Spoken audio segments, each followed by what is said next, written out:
Sairão.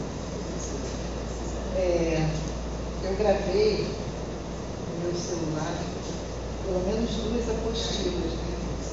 E aí ouvi bastante durante a semana, postei algumas coisas no meu Facebook, enfim, né? Vamos ver se eu consigo me lembrar aqui. Jorginho já deu uma boa introdução, né? Falando aqui da data em que Chico de Sales viveu, 27 de setembro de 1938 a 15 de outubro de 1918. 27 de setembro de 1838 e 15 de outubro de 1918. Eu sei que ele foi para Xirde em 1958. Não, 1858. Ou seja, um século, 100 anos antes de eu nascer. Por isso que eu sei. Contar um pouquinho a história de Xirde. Na verdade é o seguinte, o Kasturi, ele diz que Saibaba, o atual Saibaba, Sacra Saibaba, não falava muito da infância de Saibaba de Xirde. Alguns dados a gente tem de uma devota que viveu 102 anos. Em 1992 ela estava com 102 anos. Provavelmente ela tenha falecido pouco tempo depois, né? E ela, assim, ela chegou a ser devota de Baba de Xirde e ela conta várias experiências, inclusive ela é tida como uma guru, né? Muitas pessoas iam visitá-la para ver o darshan, e a história dela é muito bonita, e a nossa irmã Rosélia fez uma apostila sobre a história dela. Brevemente essa apostila vai estar à disposição. Bem, o que eu achei interessante, assim, que eu acho que tem a ver com a nossa cultura, porque tem muitas coisas assim, desses avatares, dessas encarnações divinas, né, na Índia, que tem todo um lado assim, do hinduísmo, né, que a gente não compreende muito, né. Então, eu vou trazer para uma linguagem mais ocidental, né. Então, essa versão quem contou foi essa devota que viveu com ele, viveu um tempo com ele. E ela disse o seguinte, que Saibaba de Xirde, ele era filho de hindus, né, de uma família de hindus, devotos de Brahma, da casta dos Brahmanes, né, devotos de Shiva, de Parvati, né, e então ele nasceu através de uma família de hindus, né. E no momento do nascimento dele, na aldeia que ele vivia, existiam muitos muçulmanos, e naquela ocasião já havia muito conflito. Então, na verdade, eles estavam fazendo uma pequena viagem quando a mãe de Baba de Xirde entrou em trabalho de parto. Começou a entrar em trabalho de parto. E, em função deles estarem numa aldeia muçulmana, eles não conseguiam um lugar onde ela pudesse dar à luz, né? Batia no hotel, batia em outro lugar, e todo mundo negava, não, aqui não pode. Até que alguém indicou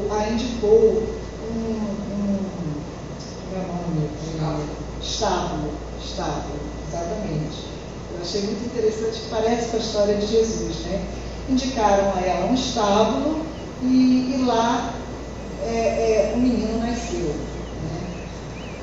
Com muita humildade e tudo, mas... E aí apareceu um sábio, né, que declarou que o menino seria um menino especial, seria um santo, seria muito importante para a humanidade, né? E que esse menino deveria ter uma educação diferente, né? Mas que esses pais aguardassem que esse sábio voltaria, né? E assim eles criaram Saibaba de Xirde. Quando ele tinha mais ou menos 5 anos de idade, esse sábio apareceu novamente, né? E aí disse, olha, eu vim buscar a criança, ele agora tem que ser criado por mim e tal. E a família, mas como, né? Ele é nosso único filho, né? Ele é que vai ser o provedor quando a gente envelhecer. Então o sábio falou, não, nós vamos te dar todos os recursos para vocês viverem bem, mas eu preciso levar a criança. Quer dizer, é uma lenda, né? Sai Baba mesmo não falou nada sobre isso. Eu sei que eles admitiram que o sábio levasse a criança, e esse sábio então criou esse menino. Bom, outra história que eu acho muito interessante é que, também lembrei da minha infância, né? Ele gostava muito de brincar de bolinha de gude, como toda criança que vive em lugares assim mais simples, né? E certa vez ele ganhou todas as bolinhas de gude de um coleguinha. E aí ele falou, não, eles ficaram lá naquele diálogo, né, para continuar o jogo, e o coleguinha foi em casa buscar mais bolinha de gude. E aí trouxe um linga, né? E aí Sai Baba de Shiva engoliu o linga, né? E aí veio a mãe dele, do garoto, né, cobrando, olha, o linga estava lá no altar, eu o adorava, né, e você não podia levar o linga. Aí Sai Baba de Shiva abriu a boca, e quando essa senhora olhou dentro da boca do menino, teve aquela visão de todos os avatares, né, da linha de Vishnu. A mesma visão que a Shoda teve. Né? E aí essa senhora passou a adorar o menino, né? E tocar os pés dele, enfim, passou a ter uma adoração por ele. Mas a comunidade não compreendia isso. Então você vê, a mesma história também de Sai. É muito difícil você auto-contar pessoa divina, né? E a sociedade aceitar isso. Naquele momento não foi isso. Né? A sociedade não compreendia a divindade daquela criança. E quanto a mãe de Baba de Shiva, ela tinha muitos problemas, né? Muitos acontecimentos, toda hora chegava em queixas, né? Entendia aquela divindade, aquelas lilas que o garoto fazia. Então ela decidiu levá-lo para um ashram. É uma coisa muito comum na Índia, você levar os meninos para serem criados por um guru. E levou esse menino para um ashram. Na noite anterior, o guru, ele teve um sonho, né? E ele foi avisado que às 10 horas da manhã, o próprio Shiva, manifestação de Shiva, chegaria ali, através de um menino. Então, quando o Sai Baba de Shiva chegou com a mãe dele, esse guru, ele ficou assim, muito feliz, né? Felicíssimo. E ele tinha um relacionamento muito bom, né, com o Baba de Shiva. Havia muita sabedoria ali, ele percebeu isso. Havia muito amor, e isso provocou ciúmes, né? Muitos ciúmes. Ou então que um dos meninos do ashram jogou um tijolo nele, né? E feriu a cabeça dele. E aí o guru pegou esse tijolo, né? E guardou, mas ao mesmo tempo chamou a atenção do garoto e tal, e explicou que ele era uma encarnação divina, né?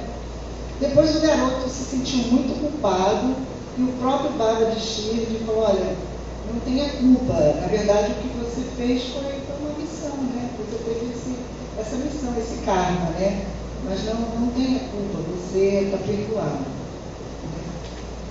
Bem, e aí Sai Baba de Shiva viveu um tempo nesse ashram, né? Acho que até uns 15 anos de idade. Depois ele foi embora para Shirdi, que é essa cidade. Nessa cidade, Shirdi, ele vivia como um faquir e praticava muita yoga, hatha yoga, e, enfim, tinha domínios sobre a yoga, né? Uma yoga muito avançada, né? E não dizia para ninguém o seu nome, ou seja, ninguém sabia qual era o nome. Quando perguntava qual é o seu nome, né? De onde você vem, o que você está fazendo aqui, ele sempre dizia que ele era o Atman, né? Qual é a sua religião? Ele dizia, a minha religião é a religião do amor. Ele vivia num lugar chamado Dwarakamal, acho que é isso, que era uma mesquita. Ah, sim, tem uma outra coisa. Depois que ele saiu, que aquele sábio foi pegá-lo, ele foi criado por uma família de muçulmanos. Então, ele foi gerado através de uma família de hindus e foi criado por uma família de muçulmanos, né? E nessa cidade, em Shirdi, ele vivia num lugar chamado Dwarakamal, né? Que era uma mesquita assim, muito pobrezinha, né? Mas nessa mesquita, ele praticava todos os rituais, inclusive o fogo, havia um fogo ali que estava sempre aceso, sempre produzindo cinzas, né? Daí a cinza sagrada. Também ele ficava debaixo de uma árvore, tem um nome aqui, a tradução é Neem, mas eu já vi como baniano. É aquela árvore que tem na Índia, que as raízes, os galhos se enraizam, sabe? Aí fica aquela árvore assim, cheia de entendeu? Já viu? Geralmente tem em contos de fadas. É uma árvore especial. E Baba de Shirdi ficava muito sob essa árvore, e dali ele tirava folhas e fazia medicamentos, enfim. Baba de Shirdi, ele tinha uma característica, assim, além de muito amor, ele trabalhava muito com a cura, né? Então, naquela ocasião, né, 1800 e vai fumaça, a Índia era muito pobre, havia muita cólera, muita peste bubônica, né? Então, a Baba de Shirdi, ele tratava milhares de pessoas com esta cinza, né? Que ele tirava lá do altar dele, e também com a folha dessa árvore. Ou seja, ele era e com o tempo ele foi atraindo mais e mais devotos, peregrinações inteiras iam em busca da cura, né? Mas ele preservou aquele lado muito simples, nunca deixou de ser um faquir, né? E ele não possuía nada, pedia comida na rua e dava os ensinamentos ali sobre amor, compaixão, né? A divindade inerente de todo mundo, né?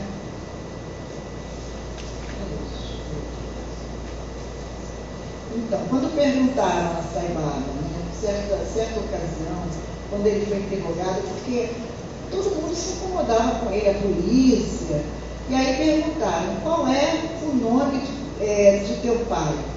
Então ele falou, Baba. Baba significa pai. Sua resposta significava que seu nome era pai. Qual era a tua religião? A religião de Deus. De onde procedes? Venho do Atman. A que casta pertences?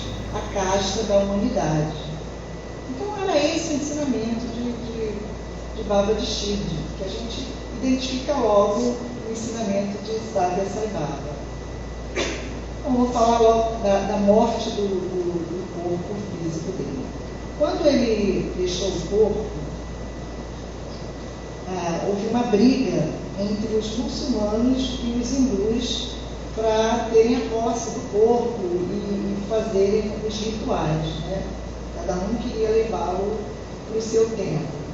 Foi então que a polícia interferiu e aí chegaram a um acordo e levaram ele para um templo e lá conseguiram fazer os rituais, né? E aí ele começou a aparecer para algumas pessoas, né? Uma dessas pessoas que lhe apareceu, ele pediu que cobrisse o corpo dele de uma flor parecida com jasmim, né? Depois essa história da flor vai aparecer lá na frente com Sai Baba, o Satya Sai Baba. Também uma devota havia perdido os 4 filhos, assim, um dia antes dele morrer, declarou que gostaria de permanecer com ele, né?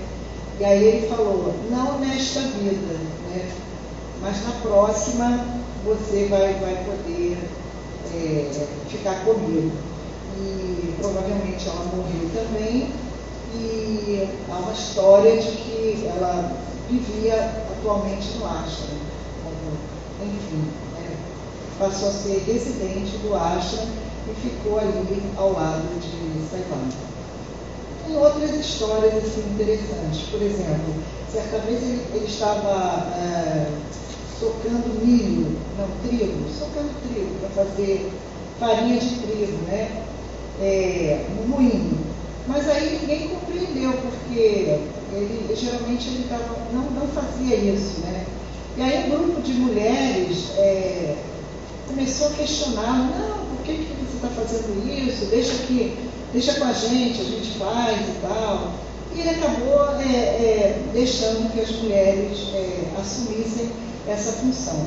Mas depois ele deu uma bronca, vocês mulheres, né? Deu uma bronca nelas, falam muito, se metem em tudo. E na verdade aí ele explicou que aquela farinha de trigo, aquele trigo que ele estava socando, aquilo ali tinha um significado, porque estava havendo cólera na região, e cada vez que ele socava aquele trigo ali, na verdade ele estava queimando o karma daquela população ali que estava adoentada e curando muita gente, né? Deixa eu ver aqui. Alguns ensinamentos e histórias de Sai Baba de Shiva.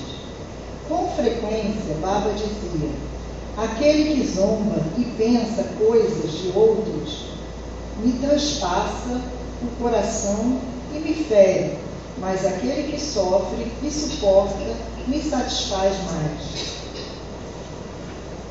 Ou seja, aquele que não engole sapo, que é humilde, né? Esse é o mais querido, né? E aquele que briga muito e não tem tolerância, não é querido, né? A vida espiritual se baseia no desapego. A bem-aventurança duradoura é experimentada somente quando existe sacrifício ou desapego. A sabedoria espiritual não se obtém dos demais, deve florescer desde o interior. Cada um deve desenvolver fé de acordo com seus próprios esforços. Aqueles que carecem de fé se afastarão de Deus. Suas ações passadas são a causa da falta de fé. Não estou confinado a Shirdi ou a este corpo. Estou onde quer que vocês pensem em mim. Deixem que o mundo vire de pernas para o ar. Vocês permaneçam onde se encontram.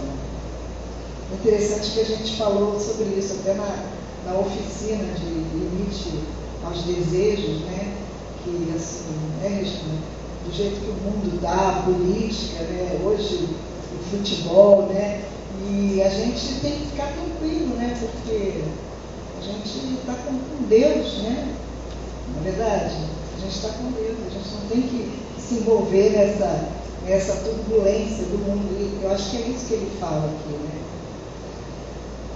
Bom, só para concluir, eu vou então falar aqui sobre o nascimento de Satya Sai Baba. Né? Muitos de vocês já conhecem a história. Eu vou resumir aqui só para fazer a conexão com as flores. Né? Então, Satya Sai Baba se chamava Satya Narayana Raju, né?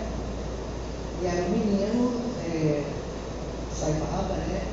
E conforme Baba de Shirdi fez a previsão, né? No falei para vocês, mas Saibaba de Shirdi fez uma previsão de que 8 anos depois da morte dele, ele voltaria. Né? E aí, numa vila lá no sul da Índia, em Puttaparthi, nasceu Satyanarayana Raju, menino muito diferente também. A história do nascimento dele foi carregada de mistérios, né? A mãe, por exemplo, ela engravidou, quer dizer, não foi através de uma relação comum.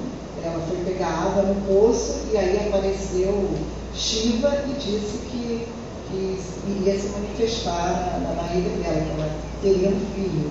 E foi assim que Saibaba foi gerado. Então, quando Saibaba, Satyanarayana Raju, o menino, fez 14 anos, ele reuniu a família, né? E ali ele reuniu a família e alguns vizinhos, ali ele materializou doces, né? Fez algumas materializações ali para todo mundo e mandou chamar o pai. Mas pediu que o pai lavasse os pés, né? E as mãos. E aí o pai ficou meio indignado, né? E ele falou, não, como é que pode, né? Ele se negou a fazer isso, sem compreender direito aquele menino, né? E aí o pai perguntou, quem é você? Ele meio agressivo, pegou um pedaço de pau, né? E um pouco de agressividade, perguntou, quem é você? Você é Deus, por acaso? E aí Saibaba, o Satyanarayana Raju, né, que tinha 14 anos, pediu que colocassem na mão dele flores, que era a mesma flor, mesmo tipo de flor que o Saibaba de Shirdi pediu que colocasse em cima do seu corpo. Né? Eu falei isso? Então, quando botaram essas flores na mão do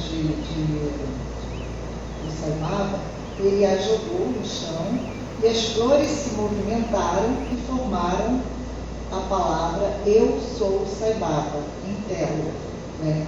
Então, Kasturi, ele acha esse ponto muito importante, porque ele diz que essa é a conexão, né, de Saibaba com Saibaba de Shirdi. Né? Enfim, gente, é muito comum você, quando está lá no ashram de Saibaba, você conhecer pessoas que dizem que conviveram com Saibaba de Shirdi na encarnação passada. E esse Saibaba, ele fala mesmo para muitos devotos que eles se conheceram na época de Baba de Shirdi.